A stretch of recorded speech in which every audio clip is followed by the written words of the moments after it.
So Upwork has been the front runner in the industry for almost a decade now, and it makes an annual revenue of $300 million every single year.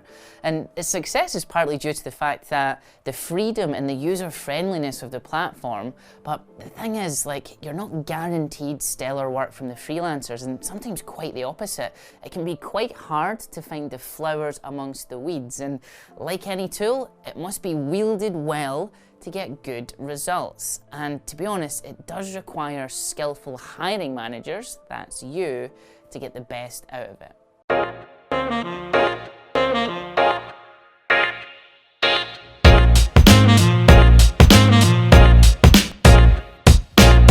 So today we're going to be looking at how you can leverage the site to do the following. Number 1, track down the perfect freelancer for your needs. Number 2, write a clear brief. Number 3, choose the best fee structure. Number 4, use rates to determine skill levels.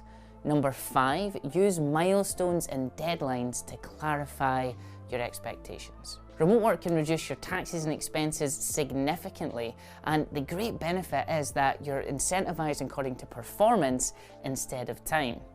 That said, working with brand new freelancers with every single contract can make communication quite challenging, especially when it comes to language and cultural barriers.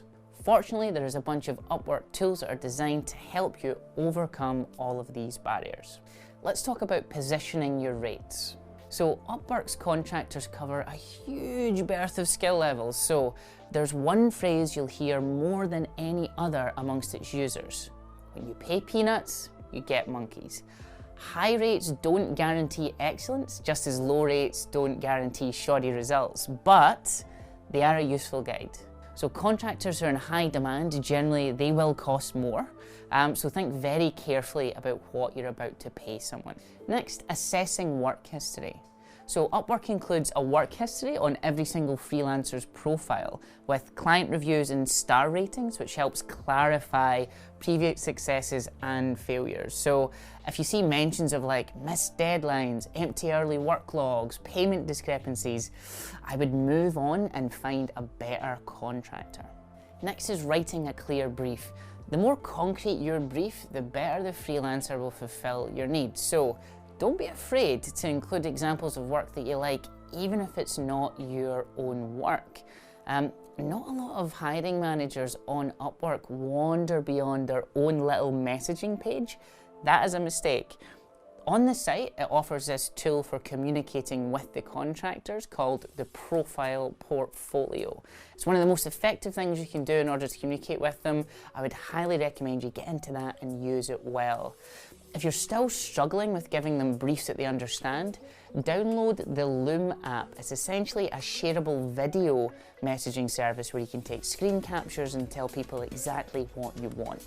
Now, your buyer personas and your brand identity are wonderful for defining the tone and the aesthetic that you're aiming for. So, if you're ordering brand content, make sure that you're giving people tone of voice documentation and brand guidelines, as well as a bunch of things from your portfolio to guide them into knowing exactly how they're going to make something for you and your website.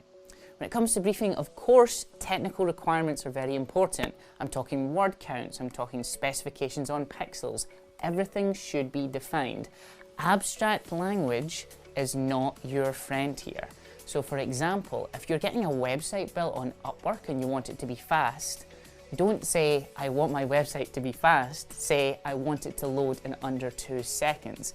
Because the thing is, if you get your website back and it doesn't load under 2 seconds, it's only you to blame, because fast is a relative thing in the mind of the freelancer and a relative thing in your mind. You've got to keep to a deadline. So the project timeline and all of the deadlines need to be clearly defined up front. Now, Upwork offers 2 payment structures, either hourly or fixed. So hourly contracts come with kind of screen capturing software, so you can actually see the person log their physical time on the screen. Or you can get someone to work for you for a longer period of time. I personally recommend booking projects, not hourly, and heavily setting your expectations for that project. Now, these don't actually come with any sort of automated features where you can see what people are doing day to day. However, it does mean that you're going to get exactly what you want for a fixed price. One thing to note when it comes to things like milestones is don't just give someone a brief to say, I want this big thing made for me, and then actually check in with them 4 weeks later. What you want to do is create lots of little milestones and check in and course correct and check in and course correct so that you're definitely getting the exact thing that you want along the way. There's nothing worse than paying someone a bunch of money, coming back a month later, and it's not right. When it comes to getting the best out of your UpWork freelancers, I cannot stress using communication tools enough. Now, the great thing about UpWork is that it actually has its own mobile phone application where you can actually DM all the people that's working with you. Now, if they're in a completely different time zone, that's really, really useful, because if they're going to ask you a question that they need an answer to, you become the blocker and you slow your own project down. So being able to quickly just DM them when you're on the train home or something like that is a really effective way of communicating with them, but not being constantly attached to your computer. And lastly, when it comes to working with any of these freelancers, remember, you're hiring an expert to do a job. Yes, it's important to brief them correctly and give them feedback. However, if they've got an opinion on the best way to do things, then you should listen to that opinion, because ultimately, why would you be paying them as experts if you're the expert? So have a little bit of give and take when it comes to doing the actual work. So that's my top tips for how to get the most out of your UpWork freelancers. If you're working with people on UpWork at the moment and you've got better tips, please do leave them in the comments down below, and please hit subscribe if you found this content interesting. But until next time, we will see you later.